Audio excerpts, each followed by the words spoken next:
Assalamualaikum viewers, welcome back to Chowdhury Bari Rannaghor. কেমন আছেন সবাই? আশা করি ভালোই আছেন। তো সবাইকে পবিত্র ঈদুল আজহার প্রীতি ও শুভেচ্ছা জানিয়ে শুরু করছি আরো একটি নতুন পর্ব। সো ভিউয়ার্স, আজকে আপনাদের সাথে শেয়ার করব একটি ভিন্ন স্বাদের কাবাব রেসিপি। আর এই কাবাবটি তৈরি করব আমি গরুর মাংস দিয়ে। যেহেতু আমাদের সবার ঘরে এখন গরুর মাংস অ্যাভেলেবেল এবং একসাথে খেতে খেতে হয়তো অনেকেই বিরক্ত হয়ে গেছেন, তো সেজন্য আমি একটু ভিন্ন স্বাদের একটি কাবাব রেসিপি আপনাদের সাথে শেয়ার করব। তো ভিন্ন স্বাদ যেটা হবে সেটা জানতে হলে আপনাদেরকে পুরো ভিডিওটি না টেনে সম্পূর্ণ দেখতে হবে। তো চলুন আর কথা না বাড়িয়ে শুরু করা যাক।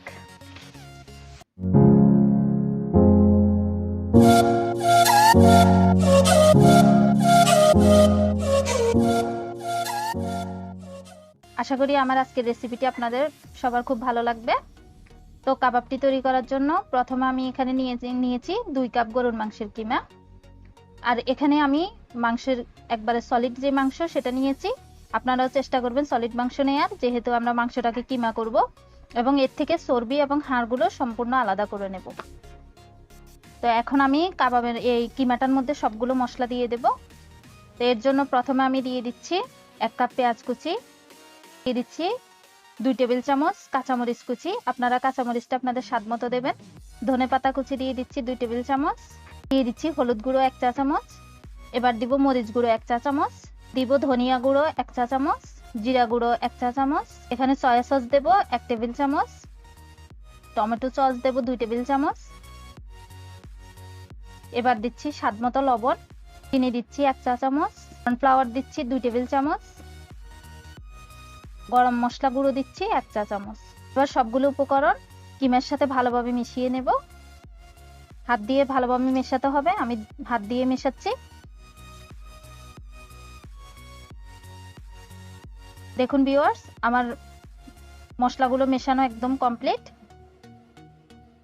এখন আমি তৈরি করে নেব সেই ভিন্ন স্বাদের কাবাবগুলো। আর সেই ভিন্ন স্বাদটা আনার জন্য আমি এখানে নিয়ে নিয়েছি 4টে ডিম, সেদ্ধ ডিম। ডিমগুলোকে আমি আগে সেদ্ধ করে নিয়েছি। এখন আমি যেটা করব সেটা আপনারা একটু ভালোভাবে খেয়াল করবেন, আর খেয়াল করলে বুঝতে পারবেন। এটা আসলে বলে বোঝাতে পারবো কিনা আমি জানি না। এটা হচ্ছে, আমি এখন একটা সিদ্ধ ডিম নিয়ে নিলাম এবং ডিমের চারপাশে আমি মাংসের কিমাটাকে খুব ভালোভাবে লাগিয়ে নেব। একবারে মনে করেন যেন আরেকটা ডিমের শেপ হয়ে যাবে, ওরকম করে পুরোটা লাগিয়ে নেব এবং হাত দিয়ে ভালোভাবে চেপে চেপে দিতে হবে, কোথাও যেন পাক না থাকে, এবং খুব ভালোভাবে শক্ত চেপে চেপে আটকাতে হবে যাতে করে এগুলো খুলে না যায় বা ফেটে না যায়। তো ভিউয়ার্স, আশা করি আপনারা বুঝতে পারছেন। তো আপনাদের বোঝার সুবিধার্থে আমি আরেকটি বানিয়ে দেখাচ্ছি আপনাদেরকে।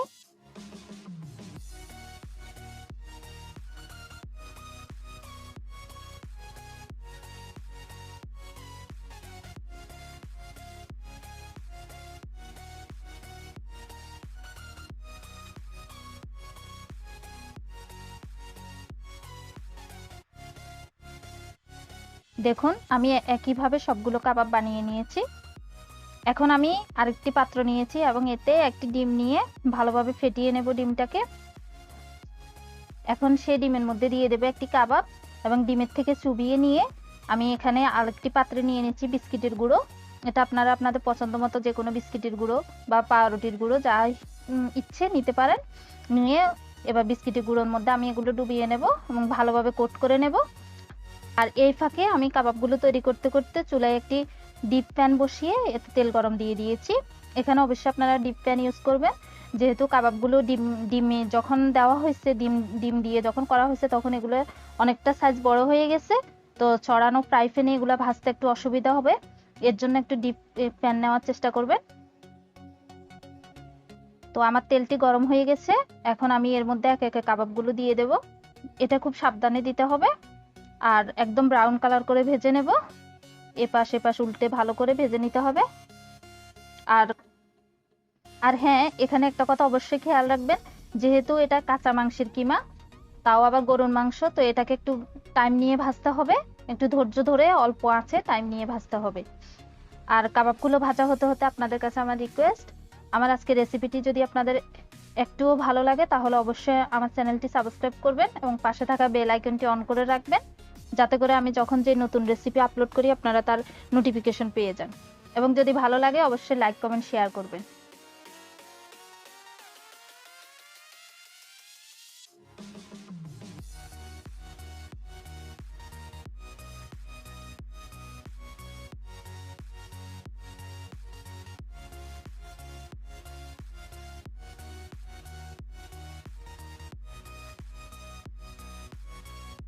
তো ভিউয়ার্স দেখতে পাচ্ছেন আমার কাবাবগুলো সম্পূর্ণ ভাজা হয়ে গেছে, আমি একেবারে ব্রাউন কালার করে ভেজে নিয়েছি।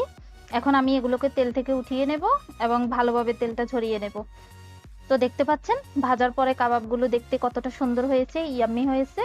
এখন আমি কেটে আপনাদেরকে দেখাবো। তো ভিউয়ার্স দেখতে পাচ্ছেন কাটার পরে এগুলো কতটা সুন্দর লেয়ার হয়েছে, একটা লেয়ার কুসুম, ডিমের সাদা অংশ এবং মাংসের কিমাটা। দেখুন দেখতে যতটা ভালো লাগছে, এটা খেতে তার চেয়ে অনেক ভালো লাগবে আশা করি। তো আপনারা অবশ্যই আমার আজকে রেসিপিটি বাসায় ট্রাই করবেন। তো আজকে এই পর্যন্তই, সবাই ভালো থাকবেন, সুস্থ থাকবেন। দেখা হবে আবার নতুন কোনো ভিডিওতে নতুন কোনো রেসিপি নিয়ে। আল্লাহ হাফেজ।